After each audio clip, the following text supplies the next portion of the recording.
मेरा नाम रोहन है। ये बात कुछ दिन पहले उस वक्त की है जब मैं अपनी साली को बैंक का एग्ज़ाम दिलाने के लिए उसे साथ लेकर गया था। मैं पहले अपनी ससुराल के बारे में बता देता हूँ। मेरे ससुर सरकारी कार्यालय में बाबू हैं और उनकी 2 लड़कियां हैं। एक मेरी पत्नी और एक मेरी साली। उनका कोई लड़का नहीं है। मेरी शादी को लगभग 5 साल हो गए हैं और मेरी पत्नी का नाम रूपाली है और मेरी साली का नाम आशना है। आशना मेरी वाइफ से केवल 2 साल छोटी है। वह अभी भी कुंवारी है। मेरी साली बैंक के एग्ज़ाम की तैयारी कर रही थी और उसके एग्ज़ाम का सेंटर दूसरे शहर में आया था। मेरे ससुर जी को ऑफिस से छुट्टी नहीं मिलने की वजह से उन्होंने मुझे फ़ोन करके कहा, दामाद जी, आशना का एग्ज़ाम है और मुझे ऑफिस से छुट्टी नहीं मिल पा रही और आशना को मैं अकेले नहीं भेज सकता किसी दूसरे शहर में। अब आप ही बचे हैं जिन पर मैं यकीन कर सकता हूँ। क्या आप आशना को एग्ज़ाम दिलवाने ले जाएंगे? उनकी बातें सुन मैं उन्हें मना नहीं कर सका और मैंने हाँ बोल दिया। तो फिर ठीक है, मैं आप दोनों की बस टिकट बुक करवा देता हूँ। ये कहते हुए मेरे ससुर जी ने फ़ोन रख दिया और टिकट बुक हो जाने पर उन्होंने मुझे जाने का टाइम और डेट बता दी। मैं जैसे ही अपनी साली को लेने अपने ससुराल पहुंचा तो आशना को देख मेरा दिल डगमगा गया, क्योंकि उसने येलो कलर का एक ड्रेस पहना हुआ था और वो उसमें बहुत हसीन लग रही थी।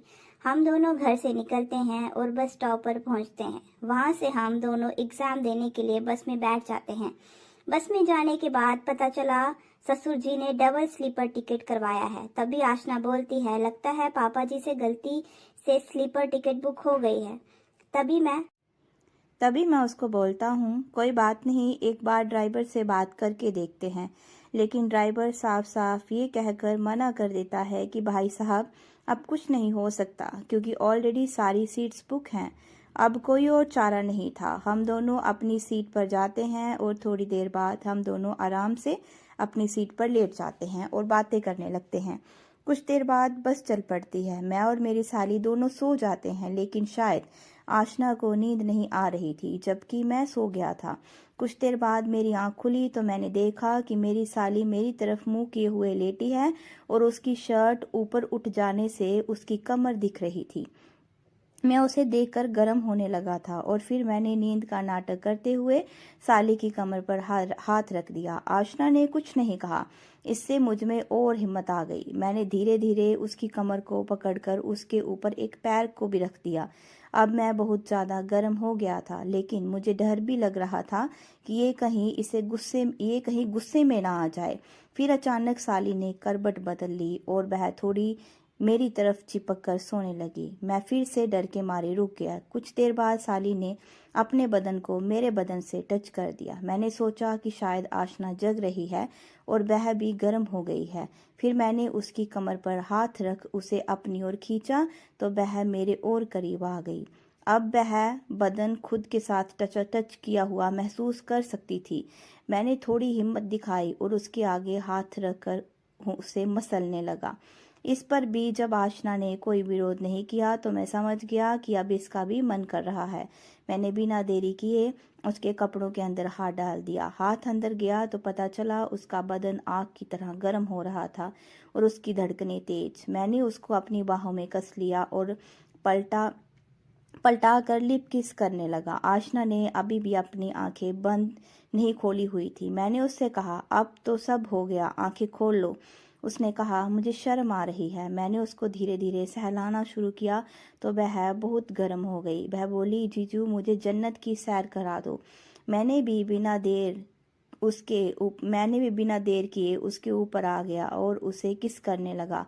वह बहुत ज़्यादा मदहोश हो गई थी क्योंकि मेरी साली फर्स्ट टाइम ये सब कर रही थी।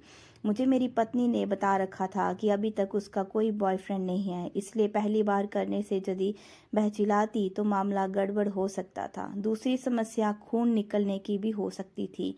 ये सोचकर मैंने कुछ ज़्यादा नहीं किया, बस उसे आराम आराम से मजे देने लगा क्योंकि बस में और हम कर भी क्या सकते थे। लेकिन उसे ऐसे तो मैं जाने नहीं देने वाला था। वह बोली, दीदी को तो बहुत मज़ा आता होगा। मैंने उससे कहा, अब मुझे अब मुझ पर तेरा भी हक है, तेरी दीदी के साथ साथ तुझे भी ये सब मिलेगा। थोड़ी देर बाद हम दोनों फ्री हो गए। कुछ मिनट बाद बस किसी ढाबे पर रुकी तो हम दोनों अपने हाथ मुंह साफ करके वापिस आकर सो गए।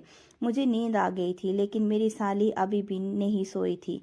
जब मैं सो रहा था तो मुझे ऐसा लग रहा था कि मुझे कोई छेड़ रहा है। जैसे ही मैं जागा तो मैंने देखा कि मेरी साली मुझे सहला रही थी।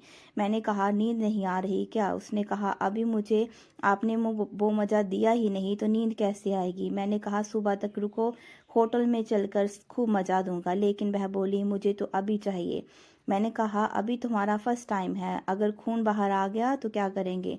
अब मैंने कहा, अभी हमारे पास कुछ है भी तो नहीं सेफ्टी के लिए। मैंने उसे कहा, तुम्हारा फर्स्ट टाइम है, जहाँ नहीं हो सकता। बस में लफड़ा होने के 100% चांस हैं।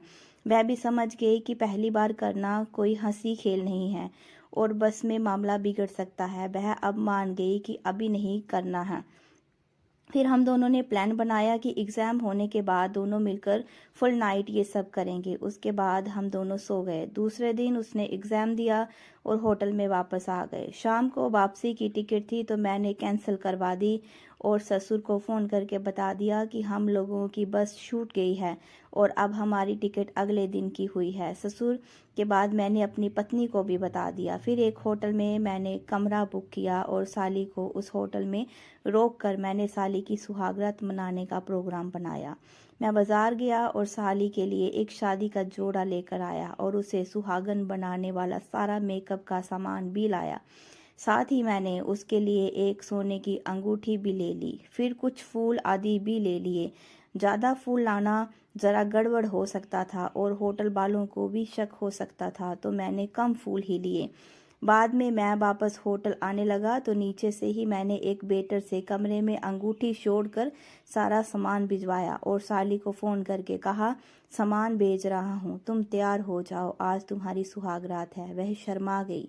कुछ ही देर में उसके पास सामान पहुंच गया और वह कमरा सजाने के साथ साथ खुद को भी दुल्हन के जैसे सजाने संवारने लगी। मैंने भी होटल के बाहर का रास्ता पकड़ा और वोडका के 2 लार्ज पैग अंदर पी लिए। अब मैं कमरे में जाने को इंतज़ार करने लगा। मैं अपनी साली के साथ सुहागरात मनाने को बेताब था। तभी साली का फ़ोन आया, जीजू कहाँ रह गए? मैं रेडी हूँ, आप आ जाओ। मैंने कहा, आज जीजू नहीं बुलाओ डार्लिंग, जानू बुलाओ ना। वह हंसती और पत्नी के अंदाज में बोली, अजी सुनते हो, आपकी बड़ी याद आ रही है, किधर रह गए? जल्दी से आओ ना। पापा कसम, उसके इस अंदाज से मैं अंदर तक हिल गया और मैंने कहा, बस जान अभी हाजिर हुआ, तुम्हारी याद में कुछ ले रहा था। वह बोली, क्या ले रहे थे? मुझे भी तो बताओ। मैंने कहा, तू पीना पसंद करे तो तेरे लिए भी ले आऊं। वह बोली, आज तो हम तेरे हो गए सनम, जो मर्जी पिला दो, बस आ जाओ और कमरे को बस धक्का दे देना। आपकी जोरू आपकी सुहाग सेज पर आपका इंतज़ार करती मिलेगी। मैं उसकी इस बात से अंदर तक खुश हो गया। फिर मैंने उसके लिए भी वोडका ले ली, क्योंकि बंदी दारू पीने की बात समझ गई थी और खुद ही पीने की बात कर रही थी। मैंने वोडका का एक हाफ पैक कराया और कमरे की तरफ चल दिया। कमरे को धक्का दिया तो दरवाज़ा खुल गया। अंदर नीले रंग की धीमी रोशनी थी और मेरी साली सुहाग का लाल जोड़ा पहनी हुई सेज पर दुल्हन के जैसे घुटने मोड़ कर बैठी थी। उसने लंबा सा घूंघट लिया हुआ था। मैं बेहद खुश था। मैंने उसके करीब बैठकर उसका घूंघट उठाने के लिए हाथ बढ़ाया तो वह मादक आवाज में बोली, मुंह दिखाई नहीं दोगे जी? झट से मैंने अपनी जेब से उसके लिए ली हुई सोने की अंगूठी निकाली और उसकी उंगली में पहना दी। फिर दुल्हन के लिबास में सजी हुई अपनी साली का घूंघट उठाकर देखा। वह गजब माल लग रही थी। मैंने धीरे से उसके होठों को चूम लिया तो उसके मुंह से आह निकली और हम दोनों की जुबानें एक दूसरे से लड़ने लगी। कुछ ही देर में वह मेरे आगोश में एकदम नगन थी। मैंने सोचा कि इसको ज़्यादा दर्द ना हो तो इसे एक पैग पिला देता हूँ। मैंने उससे ये कहा तो वह फिल्मी अंदाज में बोली, जो चाहे पिला दो मेरे सरताज। तब मैंने 2 पैग बनाए और एक उसे पिला दिया, दूसरा खुद पी लिया। अब मैं उसके ऊपर आ गया। वह चिल्लाती तब तक मैंने उसके मुंह को दबा दिया था और वो बिना रुके अपना काम करने लगा। और ये उसका फर्स्ट टाइम था, इसलिए खून बहना शुरू हो गया था। कुछ ही देर बाद साली ने भी घरवाली बनकर मुझे मज़ा देना शुरू कर दिया था। उस दिन हम पूरी रात नहीं सोए। सुबह के 4 बजे तक ये समारोह चलता रहा। सुबह उससे ठीक से चला भी नहीं जा रहा था। उसका बदन लाल हो गया था और वह बुखार से तप रही थी। मैंने उसे दवा की गोली दी और हम दोनों चिपक कर सो गए। उसके बाद सुबह हम घर वापसी के लिए निकल गए। ये रात हम दोनों कभी नहीं भूलने वाले थे। अब घर वापस आकर हमारा मन नहीं लग रहा था। जब भी हमें मौका मिलता हम कहीं ना कहीं मिलने का इंतज़ाम कर ही लेते और रोज़ फ़ोन पर हमारी बातें होना शुरू हो गई थी। हम अपना रिश्ता भूल चुके थे। सबसे नज़रें चुरा कर हम अपनी रास लीला रचा रहे थे।